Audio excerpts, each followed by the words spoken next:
They told me I would speak to the God Emperor himself. They didn't tell me he would burn out my eyes and leave his voice screaming in my skull forever. My name is Matthias Venn, and I was once a battle brother of the Adeptus Astartes, serving alongside the Crimson Sentinels chapter. I believed that faith was my shield and devotion was my sword. I was wrong. Faith became my burden and devotion became the chain that bound me to a fate worse than any death I could have imagined on the battlefield. I remember the last time I saw with my own eyes. It was a morning on the fortress world of Sentinel's Watch, where my chapter had stood guard over the Hadrian sector for 8 centuries. The sun rose over the chapter monastery like a blade of fire, its light painting the adamantium walls in shades of crimson and gold. I stood in the training cages with my battle brothers, going through the morning combat drills that had defined my life since I was inducted as a scout. The weight of my bolter felt natural in my hands. The blessed ceramite of my power armor moved with me like a second skin. I was 93 years old, still young by Astartes standards, and I had never known anything but service to the Emperor. I had never wanted anything else. Brother Captain Torvin watched us from the observation deck above, his storm cloak moving in the morning wind. He was 317 years old and had fought in campaigns across 42 worlds. His face bore the scars of faith and his eyes held the certainty that came from centuries of righteous war. I wanted to be like him. I wanted to serve until my service records filled entire data vaults, until I could look back on centuries of devotion and know that I had made the Emperor proud. That dream died when the voices started. It began during meditation. We gathered each evening in the reclusium, kneeling before the golden aquila while incense smoke curled toward the vaulted ceiling. We were supposed to empty our minds and open our hearts to the Emperor's grace. I had done this ritual thousands of times, and it had always brought me peace. But that evening, something was different. As I closed my eyes and began the familiar prayers, I heard something that should not have been there. A whisper. No, not a whisper. More like the echo of a thought that was not my own. I opened my eyes quickly, looking around at my brothers. They knelt in perfect stillness, their lips moving in silent prayer, their faces calm with devotion. No one else seemed to hear it. I told myself it was nothing. Perhaps I was fatigued from the previous day's training. Perhaps my enhanced physiology was compensating for some minor neural fluctuation. I closed my eyes again and tried to focus on my prayers. The voice came back clearer this time. It spoke in a language I did not understand, but somehow I knew what it meant. It was calling out. Someone somewhere was afraid. After evening prayers, I approached Brother Captain Torvin in his chambers. The room smelled of old parchment and weapon oil. He sat at his desk reviewing tactical assessments from the previous month's patrol operations. I stood in the doorway, my hands clasped behind my back in the posture of respect we had been taught since our days as scouts. "Brother Captain," I said, my voice steady despite the unease growing in my chest. "I need to report something unusual." He looked up from his reports, his dark eyes studying my face. "Speak, Brother Matthias." During meditation tonight, I heard something, a voice that was not my own. It spoke to me, though I do not know from where. The change in his expression was instant. The warmth left his eyes, replaced by something harder. Something like concern, though he tried to hide it. He stood up slowly, his chair scraping against the stone floor. "Describe exactly what you heard." I described the whisper, the sense of someone calling out in distress. As I spoke, I watched his jaw tighten. When I finished, he was quiet for a long time. Then he walked to his desk and pressed a button on the Vox unit mounted on the wall. "This is Brother Captain Torvin. Send for Confessor Arcturus immediately.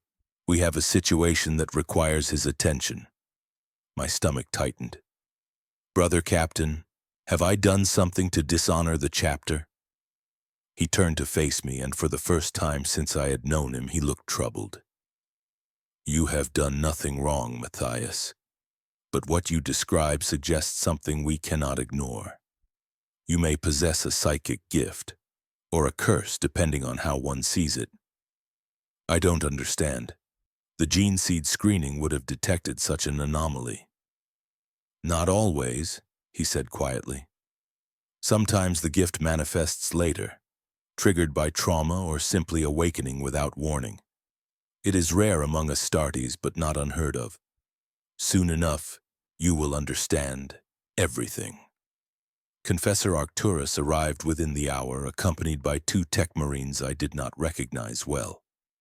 They carried equipment I had rarely seen.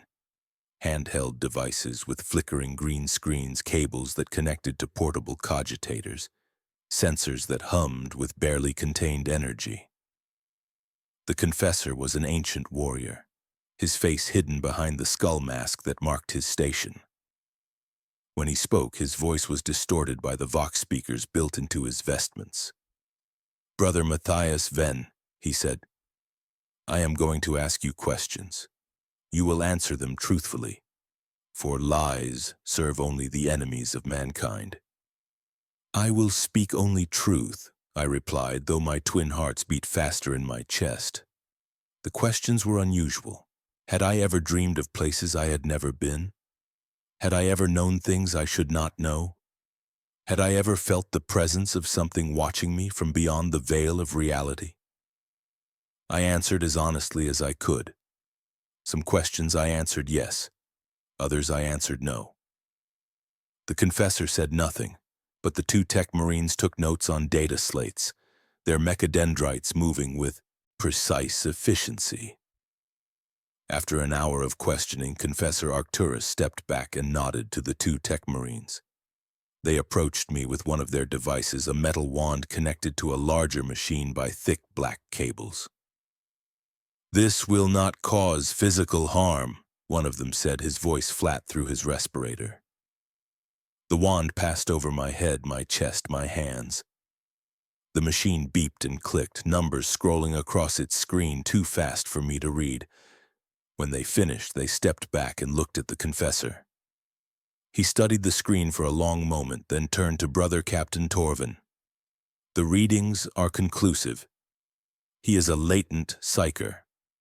Low level but unmistakable. The gene seed did not suppress it as it should have. The word hit me like a power fist to the chest. Psyker, witch, abomination. These were the words we used for those cursed with the touch of the warp, those whose souls burned too brightly and attracted the attention of things that should never be named. I had killed psychers on the battlefield.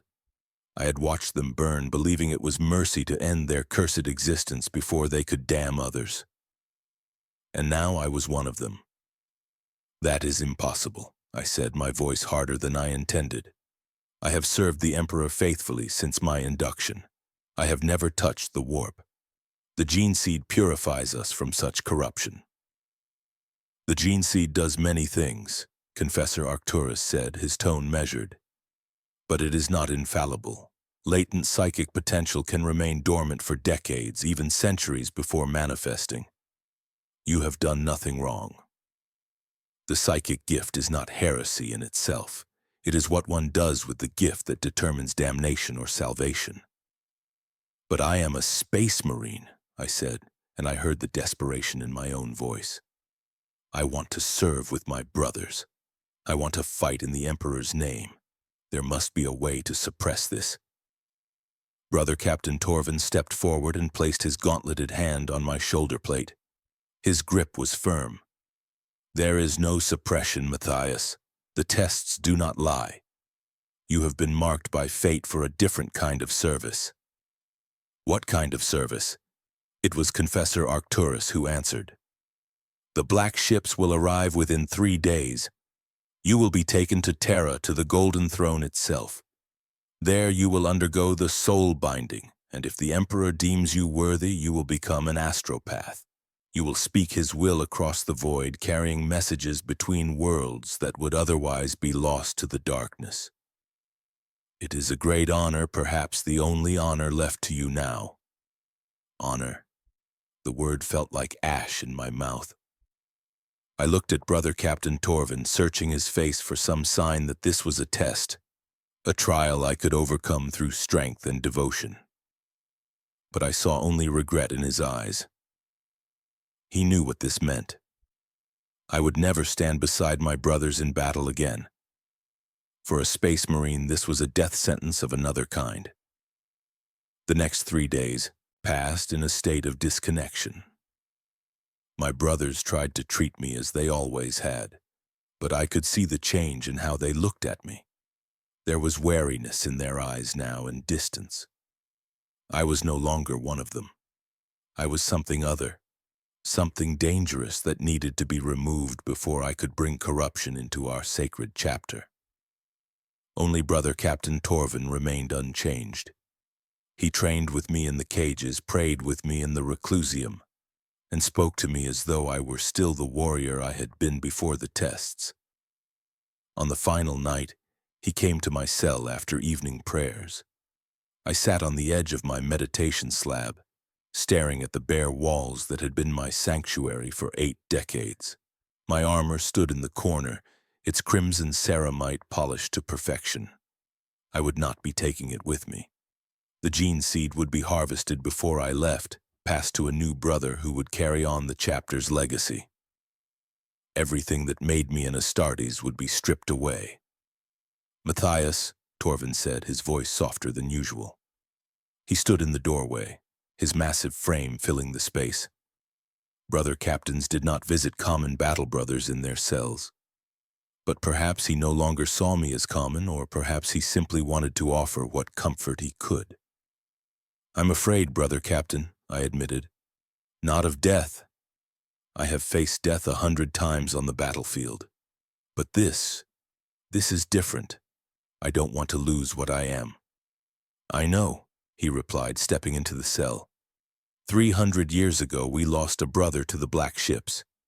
His name was Darius, and he was one of our finest tacticians. I watched them take him away, and I prayed every day that the Emperor would use him well. I never learned what became of him." He paused, his scarred hands clasping behind his back. "But I believe the Emperor has a purpose for you, just as he had a purpose for Darius. The gene seed screening should have caught this during your induction, or perhaps your gift only awakened under recent strain. Such cases are rare among Astartes, but the warp works in mysterious ways. Trust in that, even when everything else is stripped away." "Will it hurt?" I asked. "The soul binding?" He was quiet for a long moment. When he finally spoke, his voice carried the weight of hard truth. "Yes, but pain is temporary. Service is eternal. That much has not changed."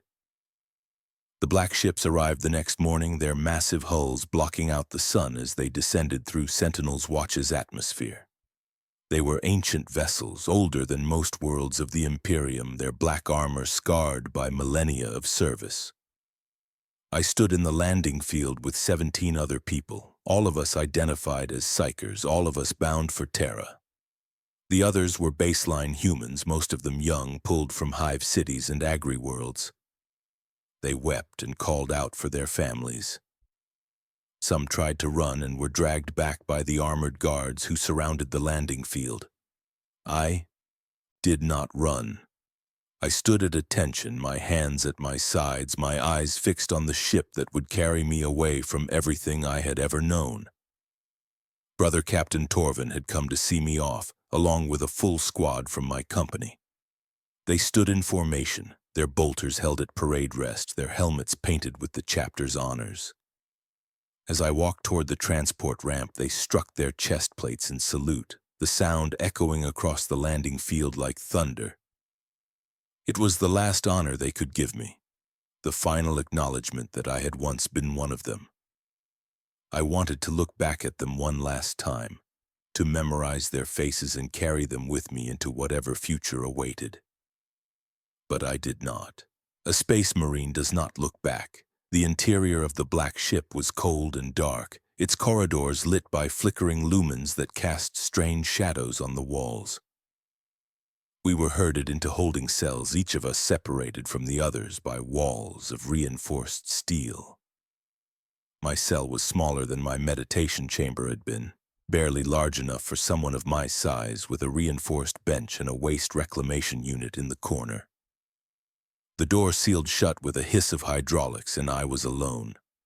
I sat on the bench and tried to pray, but the words felt hollow.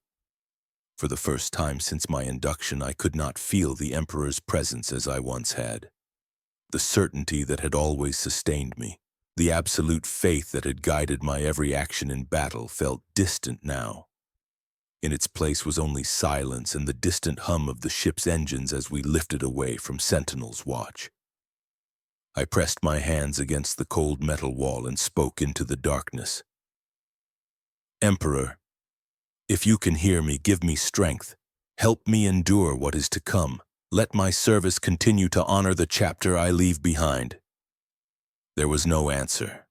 Only the sound of my own breathing and the mechanical heartbeat of the ship that carried me toward Terra, toward the Golden Throne, toward a fate that would strip away everything I was and remake me into something new. Something I could not yet imagine but would soon understand in ways that would change me forever.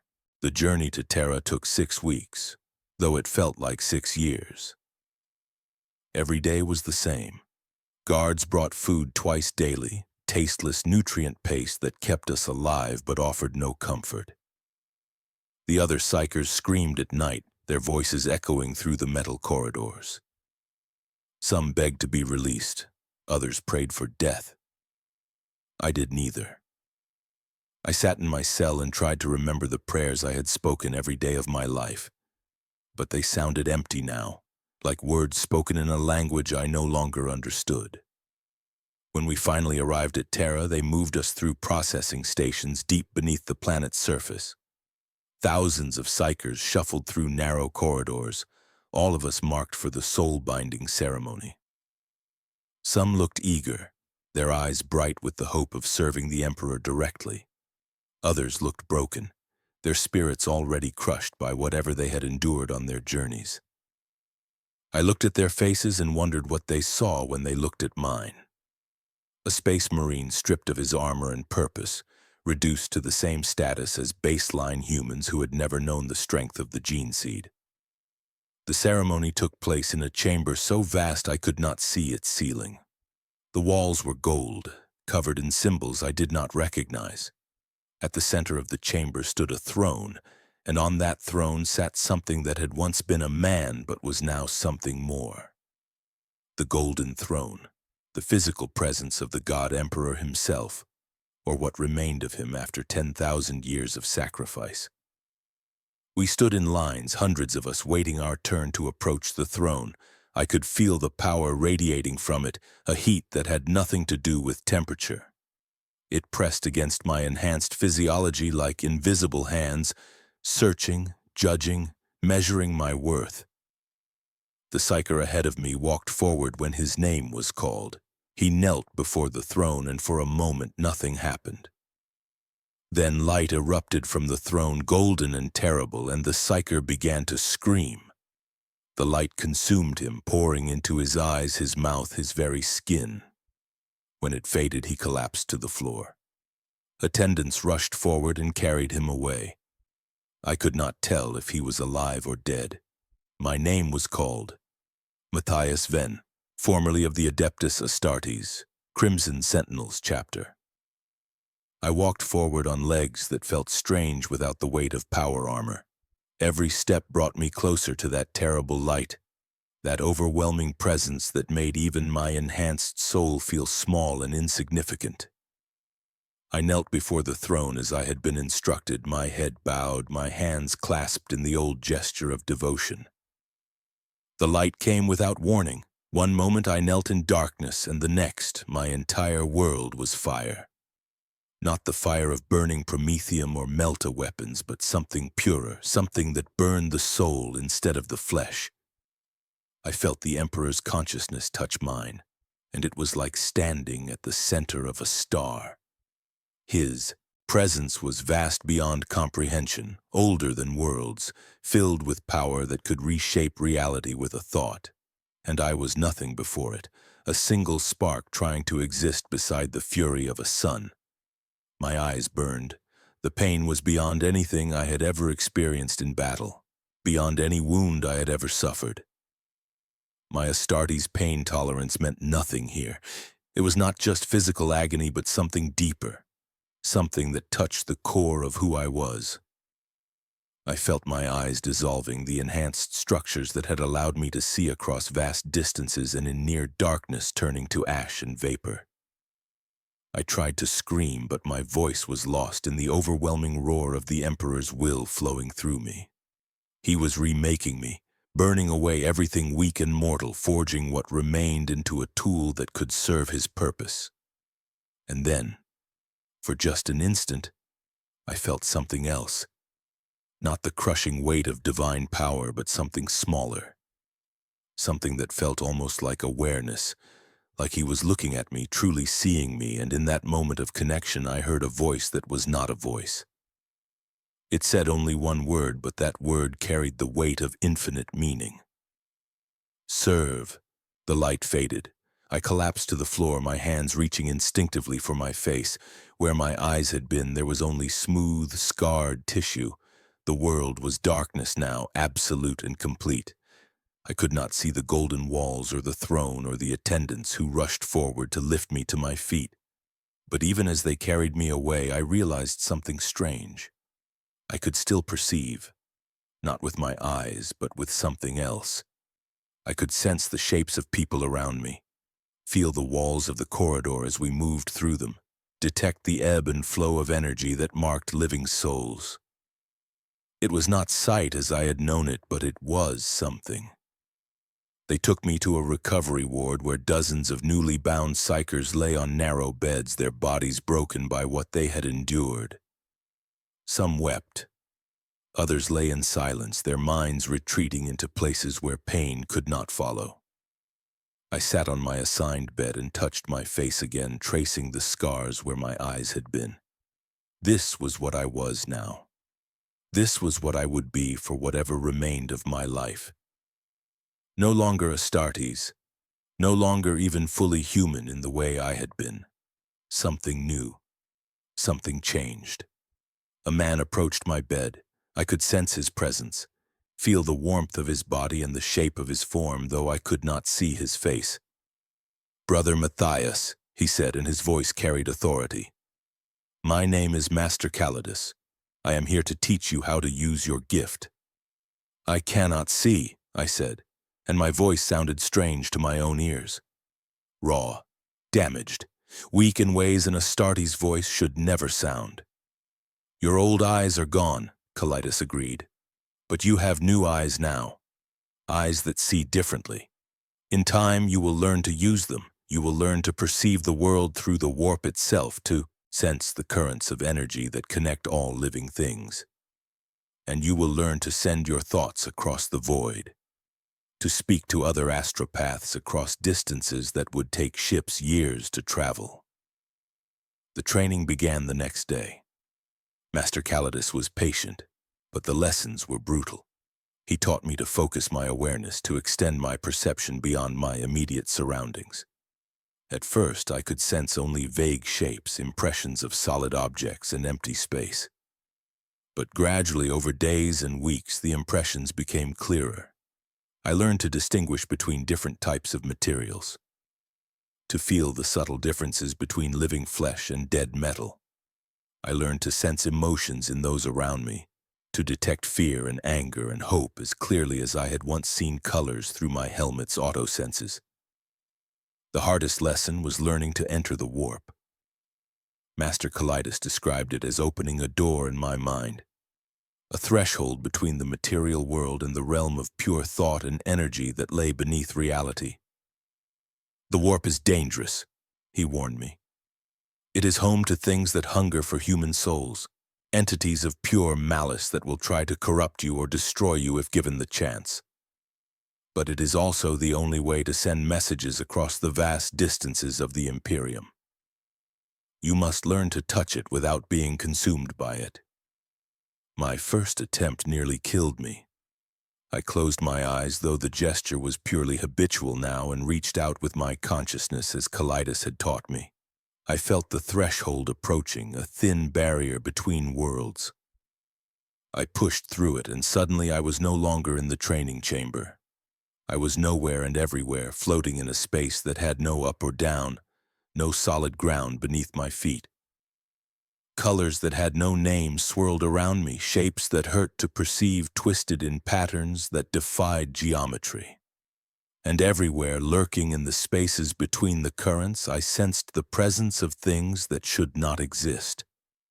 Then I felt something watching me, something vast and hungry, circling like a predator that had detected wounded prey. It moved closer, and I could feel its intention as clearly as I could feel my own twin hearts beating. It wanted me. It wanted to tear open my soul and feast on everything I was.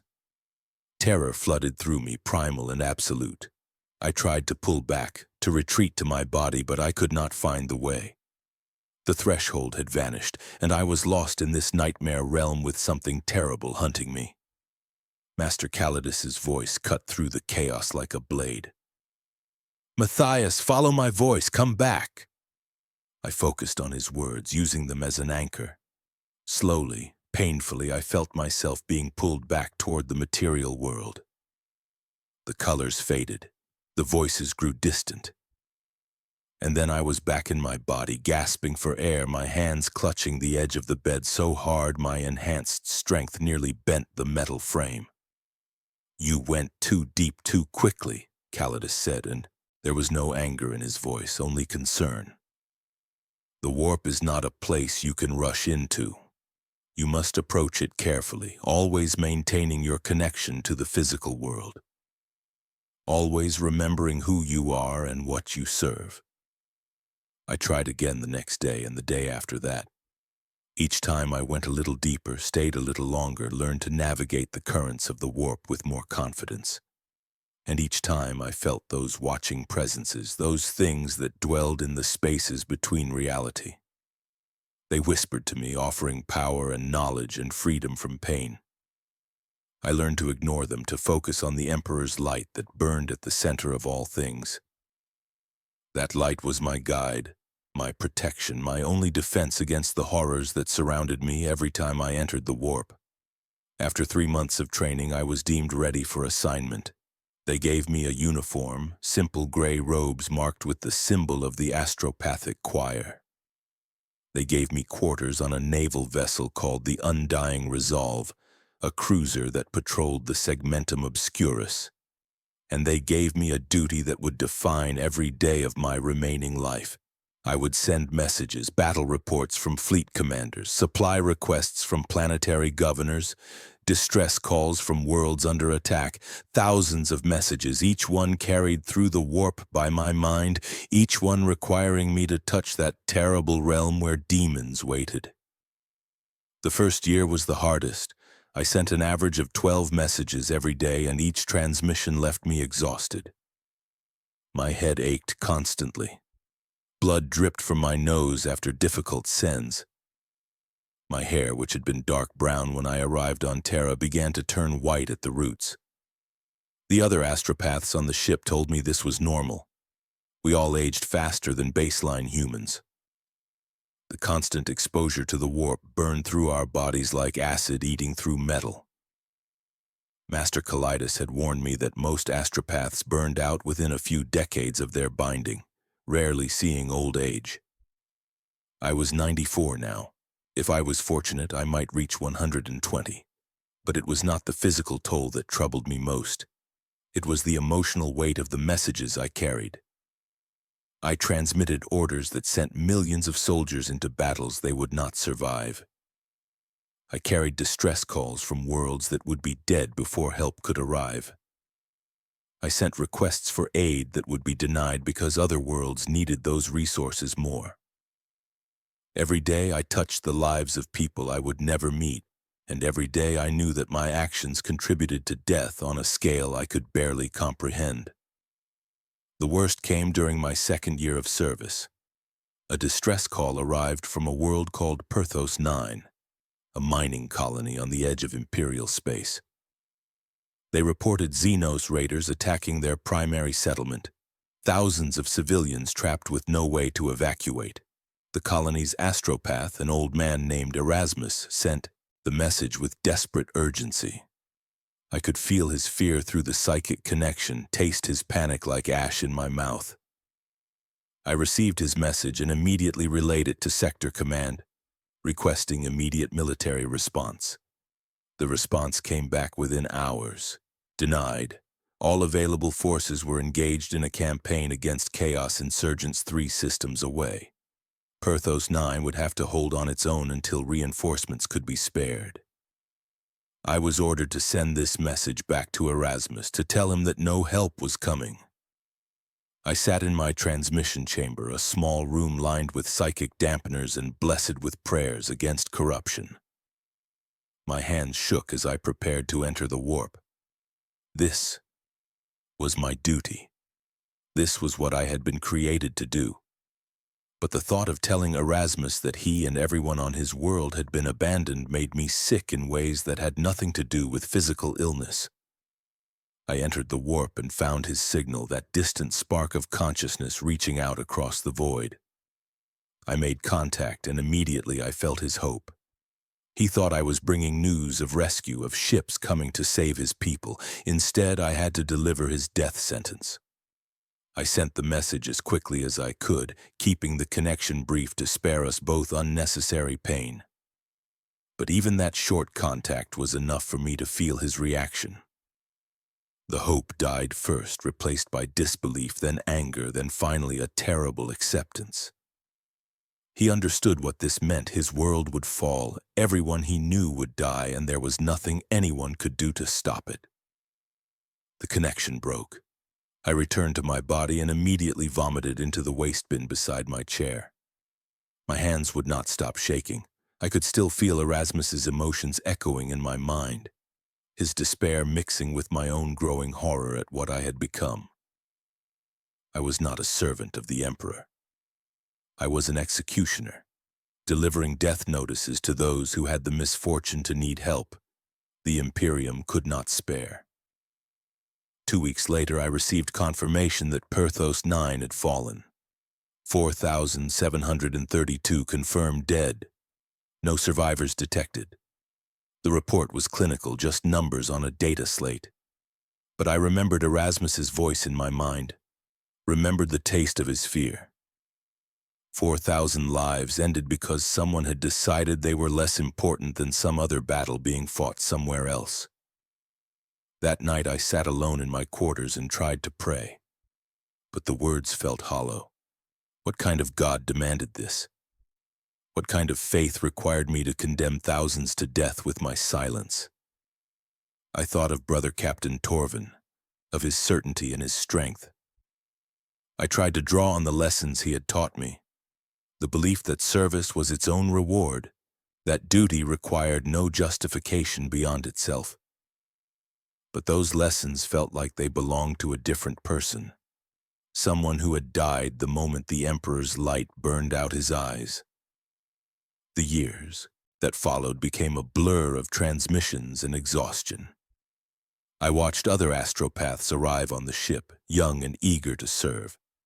I watched them age before their time, watched their hair turn white and their skin grow pale, watched the light fade from their sightless eyes. Some went mad, their minds broken by constant exposure to the warp's horrors. Others simply died, their bodies giving out under the strain. The ship's morgue held a rotating collection of corpses waiting to be jettisoned into space during the next burial ceremony. I trained the new astropaths when ordered, teaching them the techniques Master Calidus had taught me. But I could not give them hope, because I had none left to give. I showed them how to navigate the warp, how to maintain their sanity in the face of horrors beyond description, how to send messages that would condemn worlds and save others in equal measure. And I watched them struggle with the same questions I had struggled with, the same doubts that ate away at whatever faith they had brought with them. One of them, A young man named Petros asked me the question I had been asking myself for years. "Master Matthias," he said during a training session, "how do you endure this? How do you keep going when every message we send might mean death for someone?" I looked at him with my warp sight, seeing the outline of his form, the glow of his soul. He was so young, barely 20 years old, and already the strain was showing. His hair had gray streaks. His hands trembled when he entered deep trance. In 5 years, maybe 10, he would be dead or mad or both. "I don't know," I told him, and it was the first truly honest thing I had said in years. "I wake up each day and I perform my duty because I don't know what else to do. I send the messages because someone has to, and I tell myself that it matters even though I am no longer certain that it does." He looked troubled by my answer, and I did not blame him. He had probably hoped for wisdom, for some profound truth that would make the burden easier to bear. But I had no wisdom left.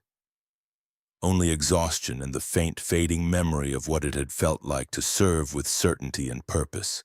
It was during my 5th year of service that the demon found me. The order came on a morning like any other. Captain Hadrian summoned me to the bridge, his voice crackling through the Vox unit in my quarters. I made my way through the ship's corridors, my warp sight guiding me past crew members who stepped aside as I approached. They always gave astropaths wide berth, as if our blindness might be contagious, or perhaps they simply feared what we represented. Contact with the Imperium, with forces that could tear their souls apart if given the chance. The bridge was a vast space filled with the hum of machinery and the constant chatter of officers coordinating the ship's operations.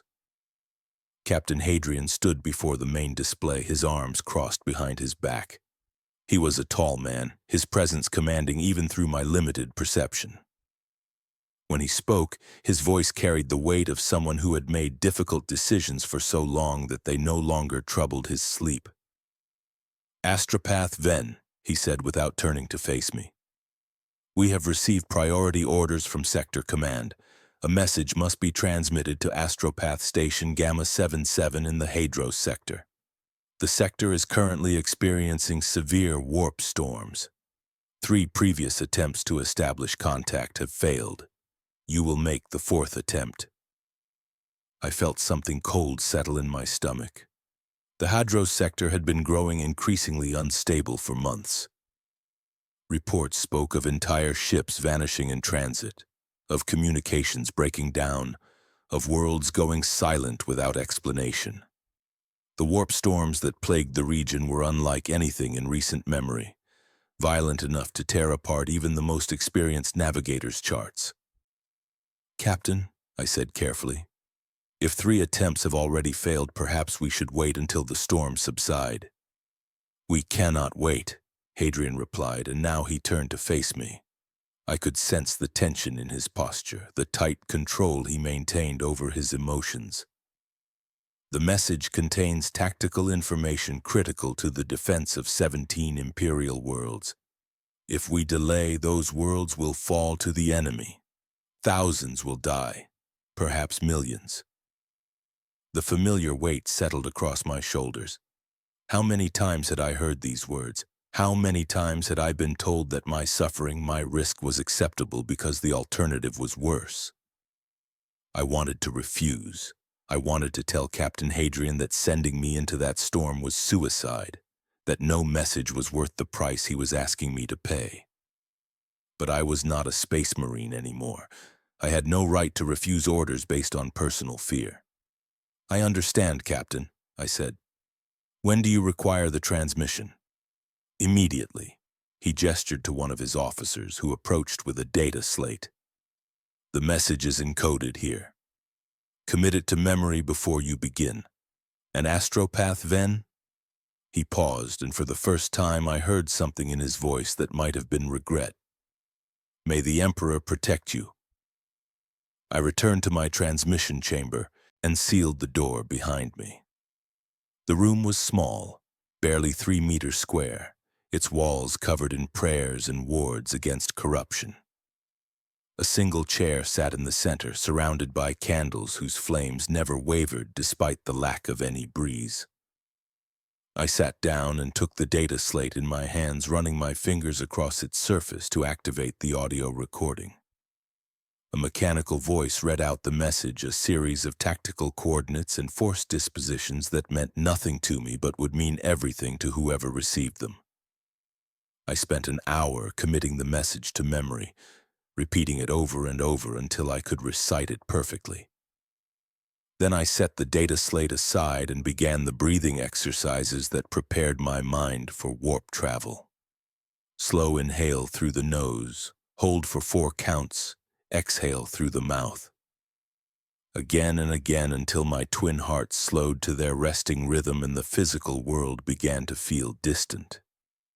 I closed my eyes, though the gesture was purely habitual now, and reached out with my consciousness.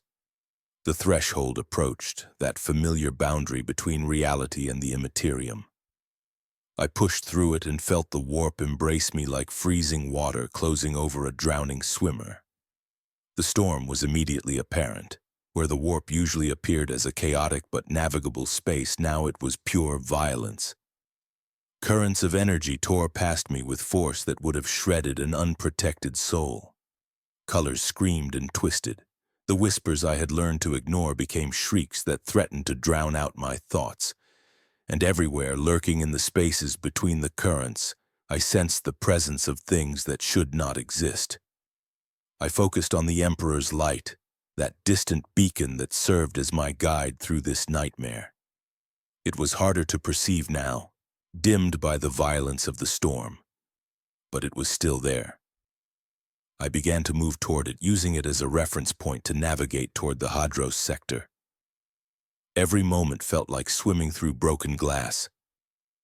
The storm battered at my consciousness, trying to tear me apart, trying to scatter the pieces of my soul across the immaterium where they would be consumed by whatever horrors waited in the deep. Time had no meaning in the warp. I might have been traveling for seconds or hours or days.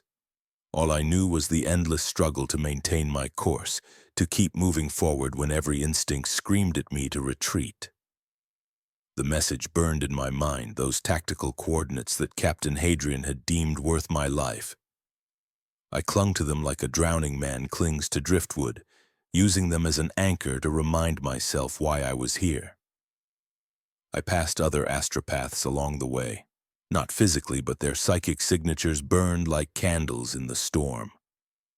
Some were sending messages of their own, their consciousness stretched thin as they fought to maintain contact with distant stations.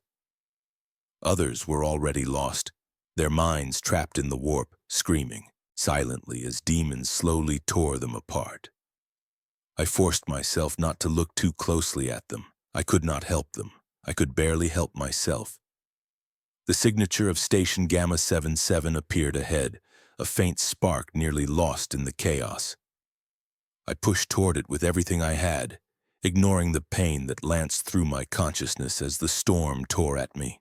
Closer, closer, almost there. And then I made contact. The astropath on the other end was barely holding on. I could feel his mind fraying at the edges, his sanity eroded by months of isolation in this storm-ravaged sector. His name surfaced in my awareness. Kalos. He had been stationed at Gamma 77 for 3 years, and the loneliness had nearly broken him long before the storms arrived. Who? His thought was fragmented, confused. He had not expected contact. Perhaps he had given up hope of ever speaking to another human consciousness again. Matthias Venn, Astropath Prime of the Undying Resolve, I sent back, keeping my thoughts as clear and focused as possible. I carry a message from Sector Command. Priority Alpha. I felt his attention sharpen, his damaged mind rallying as duty overrode despair. Send it, quickly. The storm is growing worse. I don't know how long I can maintain the link. I began to transmit the message, feeding him the tactical coordinates and force dispositions one piece at a time. But as I did, I became aware of something else. a presence in the storm vast and terrible, circling us like a predator that had detected blood in the water. It was not one of the mindless horrors that dwelled in the warp's depths. This was something intelligent, something that understood what we were doing and wanted to stop us. "There's something here," Kilo sent, his thought edged with panic. "Something big. It's coming toward the station. I can feel it pressing against the walls, trying to get in." I could feel it too. The presence had fixed its attention on Kalos, drawn by his psychic signature like a moth to a flame. In moments, it would breach whatever defenses protected Station Gamma 77. It would pour into the facility and consume everyone inside. Kalos would die screaming, his soul devoured by something that had no name in any human language. The tactical situation crystallized in my mind with terrible clarity. I could finish transmitting the message. I could give Kalos the information that Captain Hadrian had deemed so critical, the coordinates that might save 17 worlds. But doing so would take time. Perhaps only minutes, but in the warp, minutes could be eternities. And by the time I finished, Kalos would be gone. The demon would have him. Or I could stop. I could break off the transmission and warn him. Tell him to seal his chamber, to trigger whatever emergency protocols Station Gamma 77 possessed. He might survive if he acted immediately. But the message would not be delivered. Those 17 worlds would not receive their tactical information. Captain Hadrian's mission would fail. The decision hung before me like a blade poised above my neck. This was what my service had become. Not the glory of battle or the certainty of faith, but impossible choices made in darkness, where every option led to someone's death. "Listen to me," I sent to Kalos, making my choice in the space between heartbeats. "Stop receiving. Seal your chamber immediately. There is a daemon breach imminent at your location. You need to protect yourself." "But the message," he protested. "I haven't received the full transmission." "Forget the message." I pushed the thought at him with all the force I could muster. "Your life is worth more than tactical data. Seal the chamber. Do it now." For a terrible moment, I thought he would refuse. I thought his sense of duty would override his survival instinct, that he would insist on receiving the complete message even if it cost him his soul. Then I felt his presence withdraw, felt him pulling back into his physical body and triggering the psychic wards that would lock down his transmission chamber. The demon's rage washed over me like a physical force. It had been denied its prey, and now it turned its full attention toward me. I tried to retreat, to pull myself back toward my body on the undying resolve, but the demon was faster. It caught me, its presence wrapping around my consciousness like chains. For the first time since my binding, I felt pure terror. Not the abstract fear of death or the dread of duty, but primal, absolute terror at the thing that now held me in its grip. It was vast beyond comprehension, older than human civilization, filled with a hunger that could never be satisfied. And it wanted me. "Little light," it whispered, and its voice was like the sound of stars dying. "Little spark trying to serve your corpse god. Do you know what you are? You are nothing. A tool used and discarded, a candle burning itself away for masters who will never remember your name." I struggled against its hold, trying to focus on the Emperor's light, trying to draw strength from my faith. But the demon's words burrowed into my mind like worms, finding every doubt I had ever felt, every moment of despair, every question I had asked in the darkness of my quarters. "You sent that warning because you are weak," the demon continued. "You chose one life over thousands because you could not bear the weight of what you truly are, an executioner, a dealer of death. Every message you send, every transmission you complete, you are simply choosing who lives and who dies. And you dare to call that service? I serve the Emperor," I managed to send back, though my thoughts were fragmenting under the demon's assault. "I serve humanity." "You serve nothing."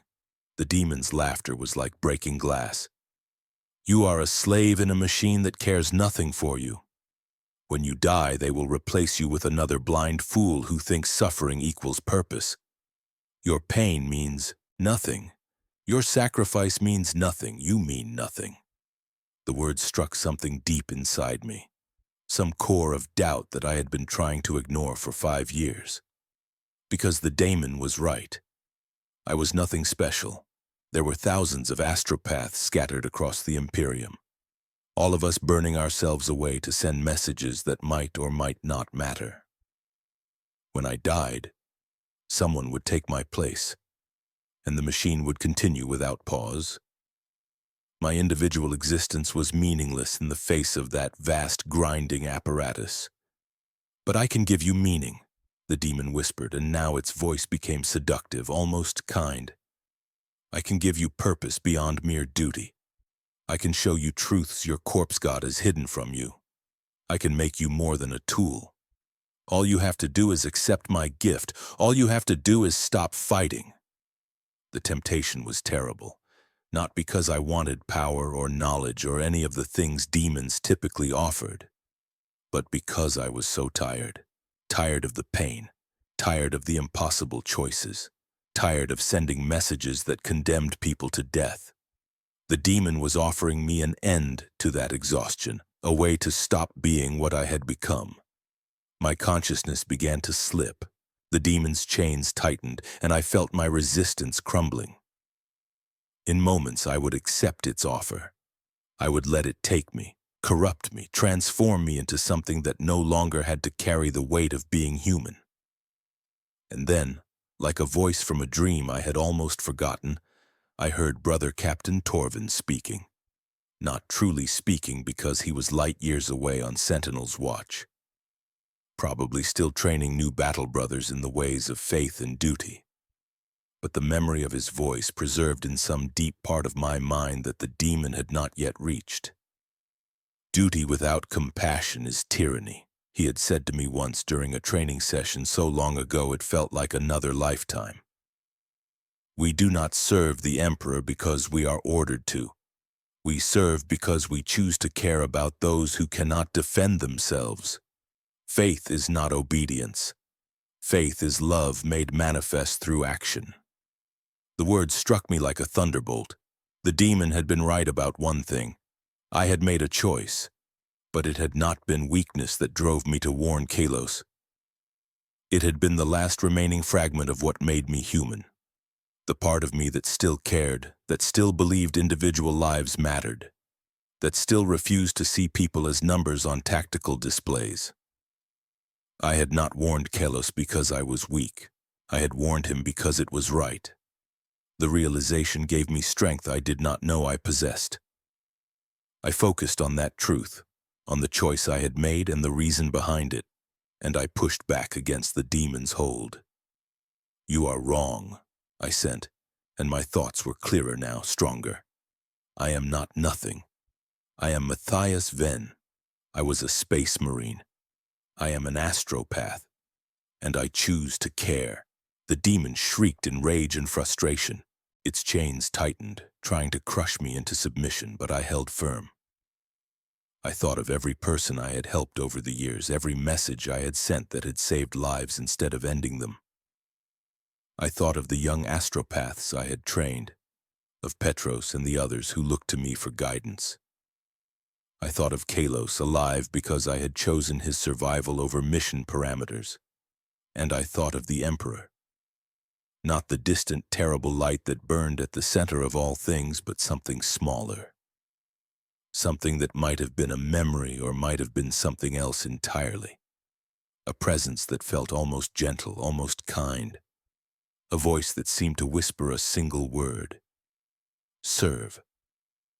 But this time the word carried a different meaning. Not serve as a tool serves its wielder, but serve as one human serves another. With compassion, with choice, with love. The demon's hold shattered. I pulled free and fled back toward my body, racing through the warp with everything I had. The demon pursued, its rage following me like a tidal wave, but I was faster now, driven by purpose instead of mere desperation. I found the threshold between worlds and threw myself through it. I gasped as I returned to my body, my hands gripping the arms of my chair so tightly that my enhanced strength bent the metal. Blood poured from my nose and ears. My head felt like it was splitting apart. But I was alive. I was human. And I had made a choice that mattered. The door to my transmission chamber burst open. Captain Hadrian stood in the doorway, his face tight with concern. "Astropath Ven, report. Did you complete the transmission?" I looked up at him with my warp sight, seeing the outline of his form, the tension in his posture. He was waiting for me to tell him I had succeeded, that the message had been delivered, that his precious tactical data had reached its destination. And I knew what would happen when I told him the truth. There would be consequences. Perhaps a court-martial. Perhaps execution for dereliction of duty. But I had made my choice in the warp, and I would not unmake it now. "The transmission was incomplete," I said, my voice rough from screaming. "I broke contact early to warn the receiving astropath of an imminent demon breach. He survived. The message did not reach its destination." Captain Hadrian stared at me in silence for a long moment. Then, to my surprise, he nodded slowly.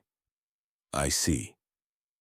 You will report to the brig immediately. An inquisitor will be summoned to determine appropriate punishment for your actions." I stood on shaking legs and allowed the guards to escort me from the chamber. As they led me through the ship's corridors, I felt something I had not felt in years. Not happiness exactly, not peace, but something close to both. I had chosen humanity over duty. I had chosen compassion over obedience. And whatever punishment awaited me, I would face it knowing that I had remained true to who I was. For the first time since the Emperor burned out my eyes, I felt like Matthias Ven again. The brig was cold and silent.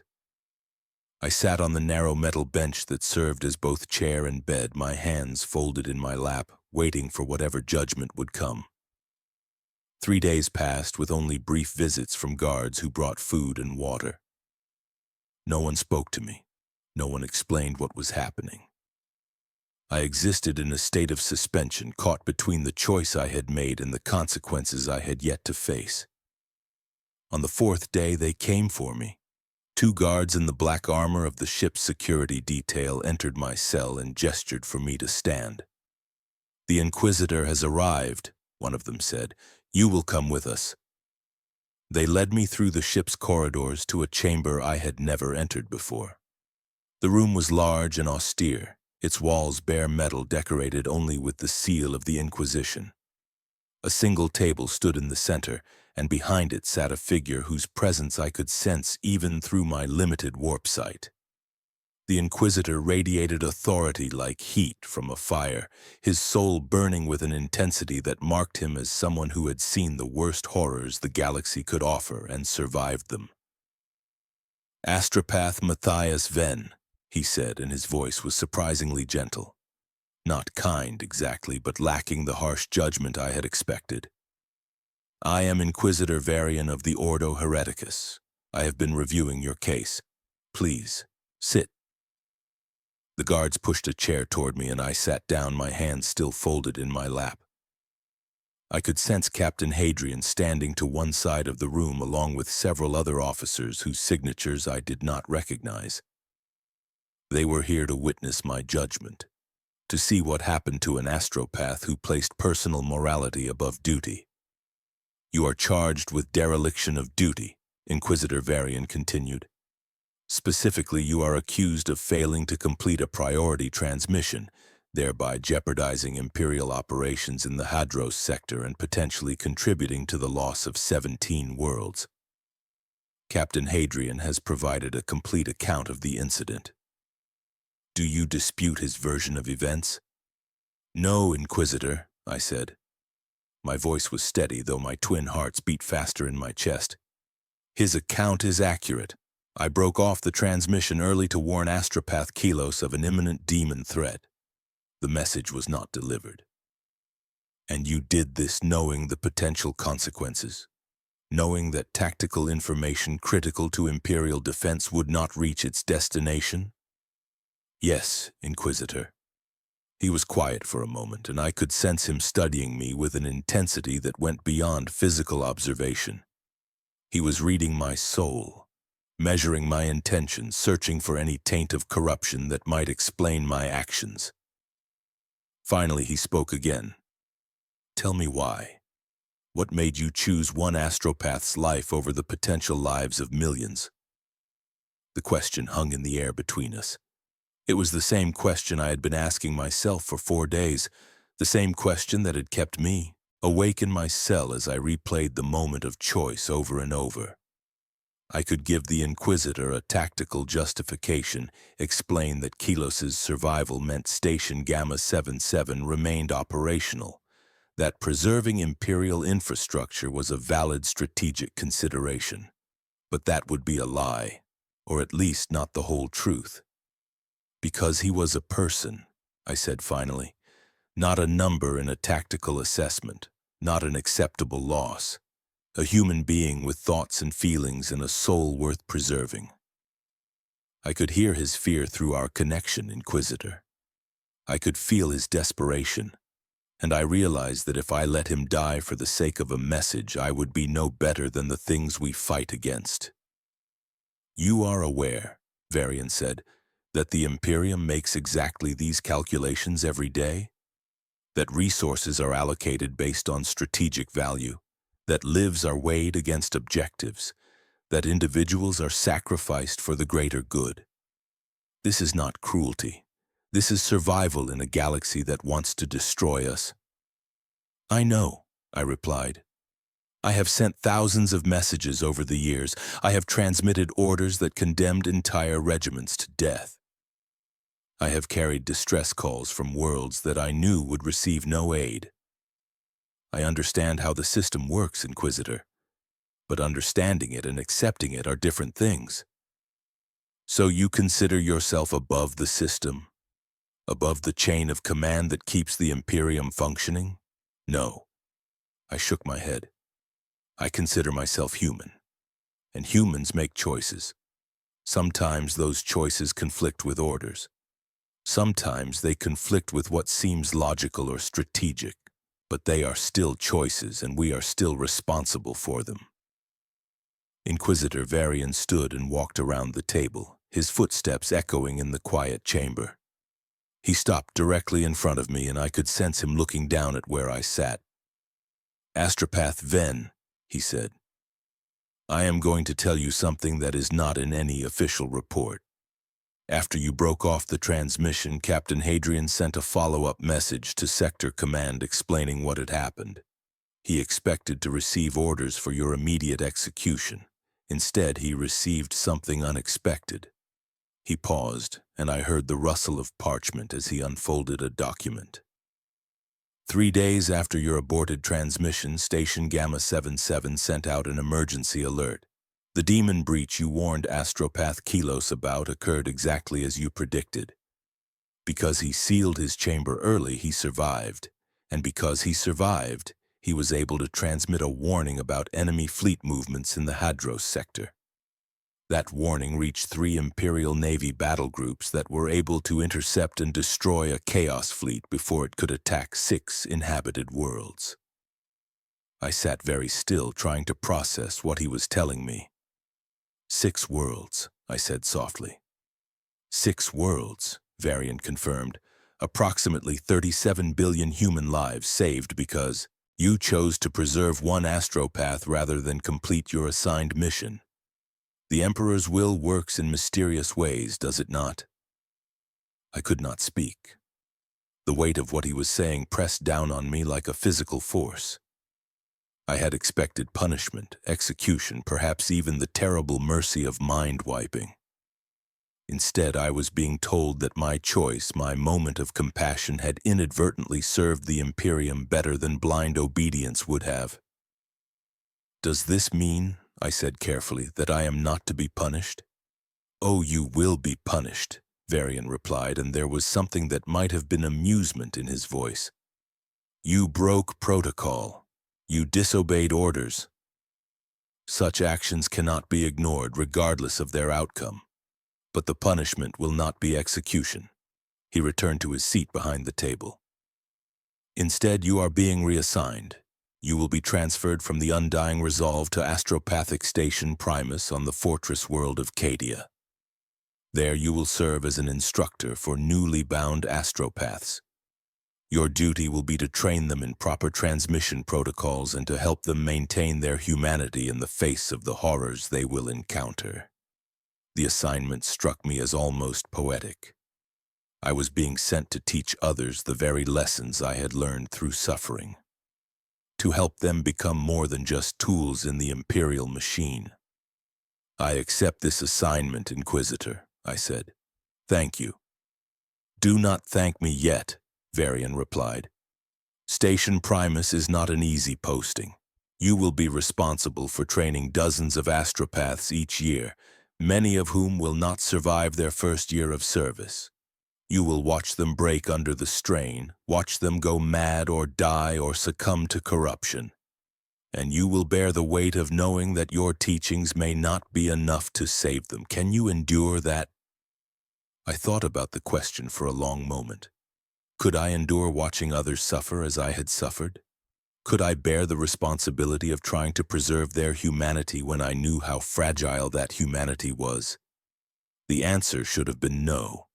The logical response was to refuse, to ask for a different assignment, to spare myself the pain of watching students fail and die. But I remembered Petros, the young astropath who had asked me how I endured. I remembered his face, his desperate need for guidance, his hope that I could give him something to hold on to in the darkness. I had failed him then, offering only exhaustion and doubt. Perhaps I could do better for the next generation. I can endure it, I said. Not because I am strong, but because they will need someone who understands what they are going through. Someone who has faced the same doubts and made the same choices. I may not be able to save them all, but I can try to give them the tools to save themselves. Inquisitor Varian nodded slowly. Very well. You will depart for Cadia within the week. Captain Hadrian will provide transport. Is there anything else you wish to say before this tribunal concludes? I turned my warp sight toward where Captain Hadrian stood. I could sense the tension in his posture, the uncertainty in how he held himself. He had sent me on a mission that could have killed me and then summoned an Inquisitor when I failed to complete it. But he had also included the full context of my actions in his report, when he could have simply reported dereliction of duty and had me executed without trial. Captain Hadrian, I said, I apologize for failing to complete the transmission. I know you were depending on me and I let you down. But I do not regret the choice I made. There was a long silence. Then Hadrian spoke, his voice rough. Astropath Ven. I have commanded this vessel for 12 years. In that time I have sent thousands of people to their deaths because duty required it. I have sacrificed entire companies to achieve objectives. I have left worlds to burn because I could not spare the resources to save them. And I have told myself that these choices were necessary, that they served the greater good. He paused, and I heard him take a deep breath. But I have never stopped to consider what those choices cost the people who carried them out. You reminded me that we are all human, even those of us who must make terrible decisions. For that, I thank you. The tribunal ended, and the guards escorted me back to my quarters to prepare for transfer. As I packed my few belongings, I found myself thinking about the path that had led me here. From a space marine certain of his purpose to a blind astropath drowning in doubt to something new, something I did not yet have a name for, but which felt closer to who I wanted to be. The journey to Cadia took 2 weeks. The transport ship was small and uncomfortable, but I barely noticed. I spent most of the voyage in meditation, preparing myself for what was to come. Teaching was not something I had training for. I knew how to send messages through the warp, how to navigate its currents, how to resist corruption. But teaching others to do the same while preserving their humanity? That was a skill I would have to learn through practice and failure. Station Primus was enormous, a sprawling complex built into the side of a mountain on Cadia's northern continent. Thousands of astropaths lived and worked within its walls, sending messages to every corner of the Imperium. When I arrived, I was met by the station's administrator, a woman named Magos Theron, whose mechanical augmentations made her more machine than human. She led me through corridors filled with astropaths of every age and experience level, their warp signatures glowing like candles in my perception. "You will have 20 students in your first class," Magos Theron explained as we walked, "all of them newly bound within the last 6 months. Your duty is to train them in advanced transmission techniques and to help them adjust to their new existence. The attrition rate is high. We lose approximately 40% of new astropaths within their first year of active service. Your goal is to reduce that number." She showed me to my quarters, a small room with a bed, a desk, and a view of the mountains through a narrow window I could not see. "Classes begin tomorrow," she said. "The students are waiting in Training Chamber 7. I suggest you prepare yourself. They will be challenging." That night I sat at my desk and tried to organize my thoughts. What could I teach these young astropaths that would help them survive? What wisdom did I possess that was worth passing on? I thought about my own journey, about the mistakes I had made and the lessons I had learned. And slowly a plan began to form. The next morning I made my way to Training Chamber 7. 20 young astropaths sat waiting, their warp signatures bright with youth and uncertainty. I could sense their fear, their confusion, their desperate hope that I could give them answers to questions they did not yet know how to ask. "My name is Matthias Venn," I said, standing before them. "I have been an astropath for 7 years. In that time, I have sent thousands of messages across the void. I have touched the warp more times than I can count. I have been tempted by demons, broken by duty, and nearly lost to despair." I paused, letting my words sink in. "And I am here to tell you that it is possible to survive this existence with your humanity intact, but only if you make the choice to preserve it." One of the students raised his hand. "Master Matthias, how do we do that? How do we stay human when we must enter the warp every day? When we must touch that terrible place and risk our souls with every transmission?"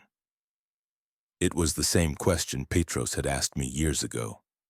The question I had not been able to answer then. But I had an answer now. "By remembering that you are more than your duty," I said. "You are people with thoughts and feelings and the ability to choose. Every time you send a message, you are making a choice. You can choose to see the recipients as numbers on a tactical display, or you can choose to see them as human beings whose lives have value. You can choose to become a tool that feels nothing, or you can choose to remain a person who cares." "But won't that make it harder?" another student asked. "Won't caring make the pain worse?" "Yes," I admitted. "It will make it much harder. It will hurt more. You will feel the weight of every message you send, every life you affect, every choice you make. But that pain is what keeps you human. That pain is proof that you still have a soul worth preserving." I spent the next months teaching them everything I knew.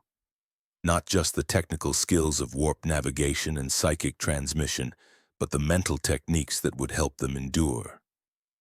I taught them to recognize the signs of corruption, to resist the temptations that demons would offer, to maintain their connection to the material world even when lost in the Imperium's depths.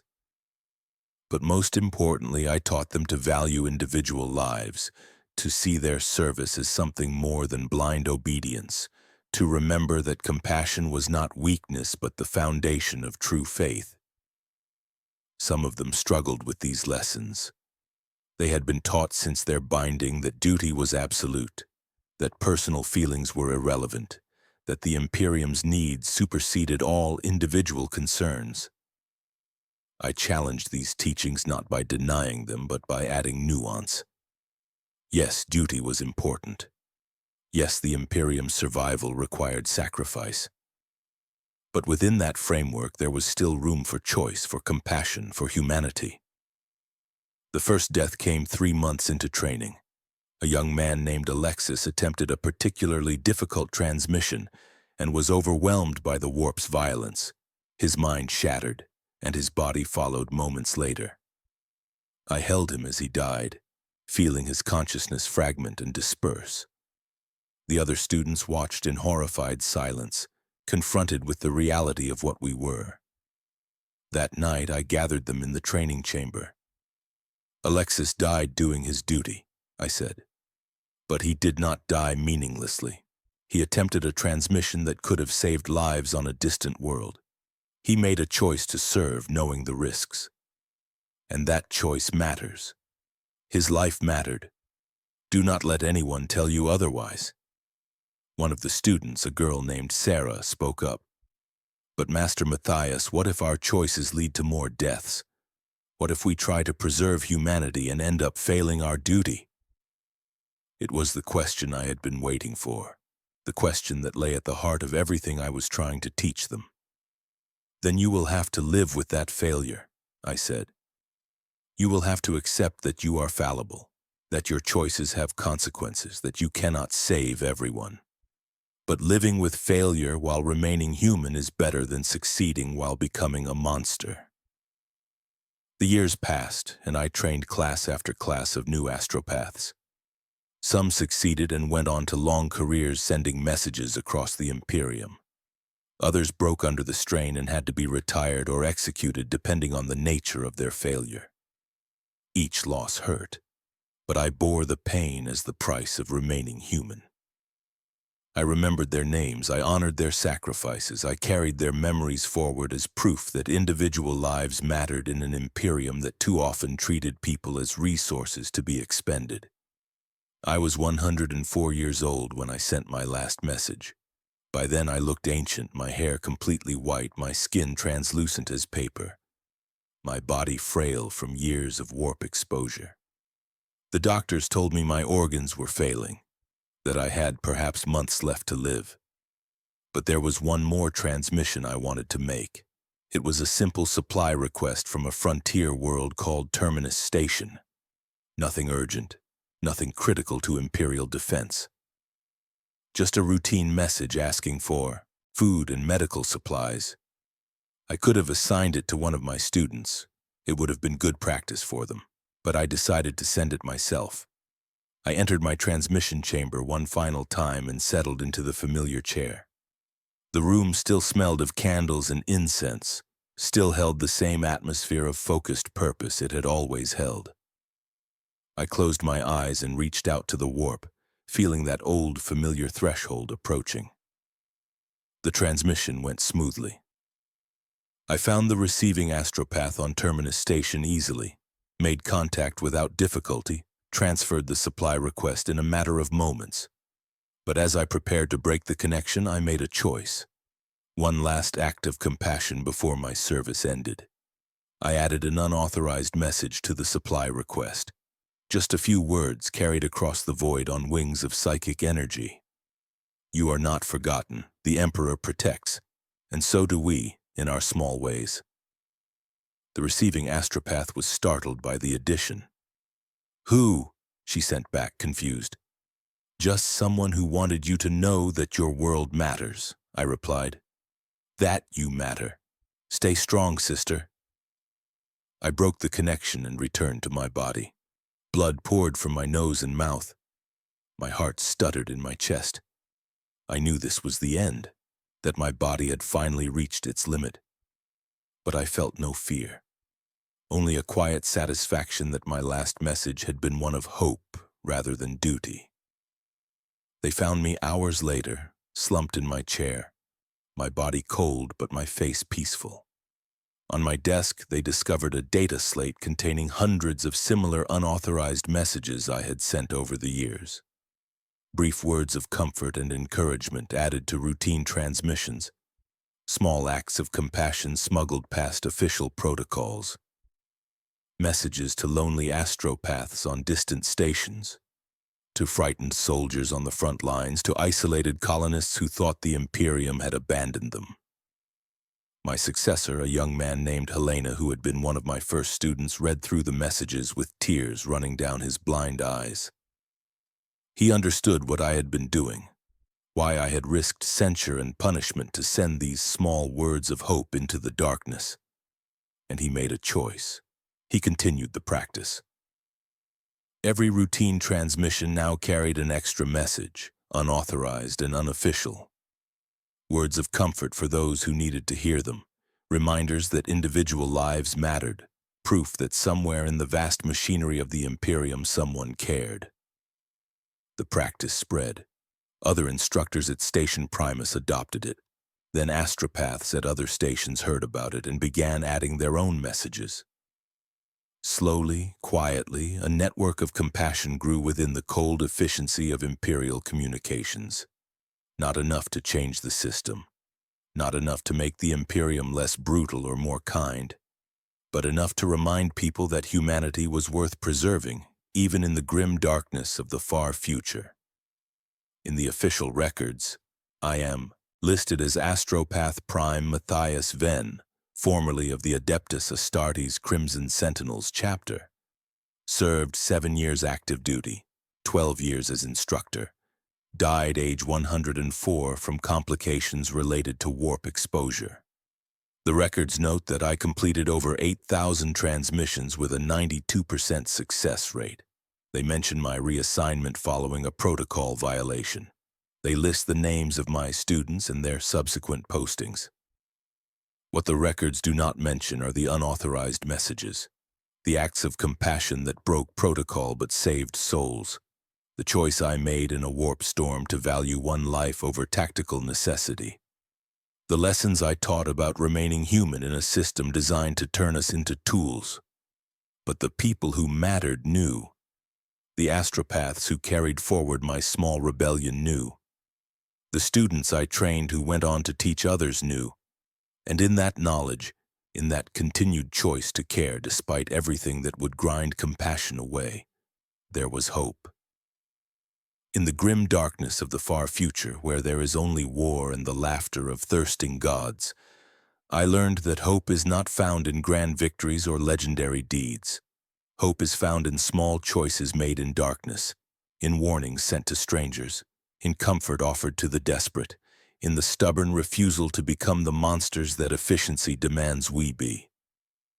They burned out my eyes so I could see the Emperor's light. But I learned to carry that light to others, not through duty or obedience, but through choice and compassion. And in the end, that was enough.